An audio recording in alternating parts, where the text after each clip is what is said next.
Hi YouTube friends, welcome to my show, Tim's Tube of Facts. In my last episode, I talked about my dyslexia, and I promised that I would make another video about how I learned my multiplication tables with my dyslexia.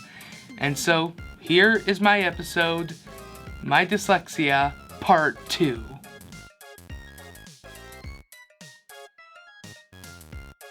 I had so much great response on my dyslexia video. Seriously, you guys are so awesome. I really appreciate all the great comments you left here on YouTube and on Facebook. Lots of you wanted to learn how I learned my multiplication tables. Before I get into multiplication though, I wanted to clarify something from my last video. You may remember point number 2. Dyslexics don't see things backwards. That is somewhat true, but somewhat complicated. I wanted to explain that one a little bit farther. Some people think that dyslexics literally see things backwards. For example, this is the word saw.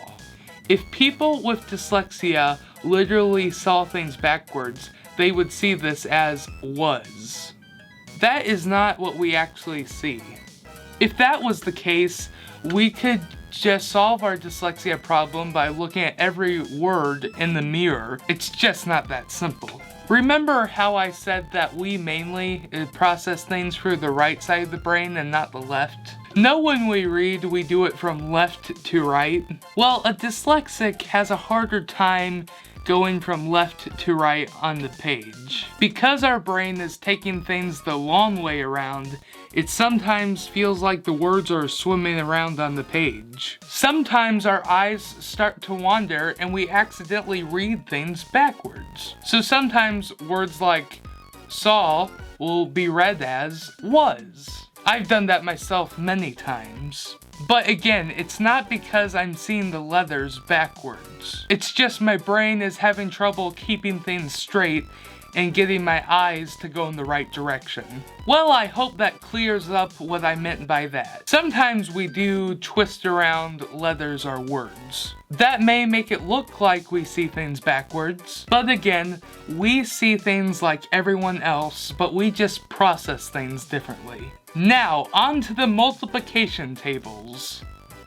I sincerely hope that you're not expecting me to teach you how to learn your multiplication facts. I said last time that I learned my multiplication tables in a way I don't think anyone else has even thought of. When I first told my mom about how I learned my multiplication, she looked at me like I grew another head. You see, I had to learn what worked for me. My mom tried so many tricks, flashcards, curriculums, but nothing was working. It wasn't because she was a bad teacher or I was stupid. It's just I had to figure out what my brain needed to help me remember. When you have trouble remembering facts, you have to figure out what works best for your brain. For me, that's stories and movie stuff. I love that stuff, so it sticks. Okay, so I will give you an example with the 3 times tables.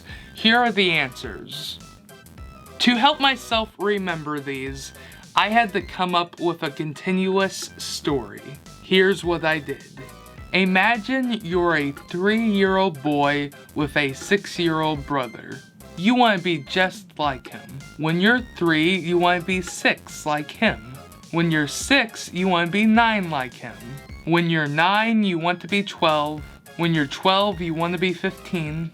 And when you're 15, you want to be 18. But now you're an adult, but not officially recognized as one yet.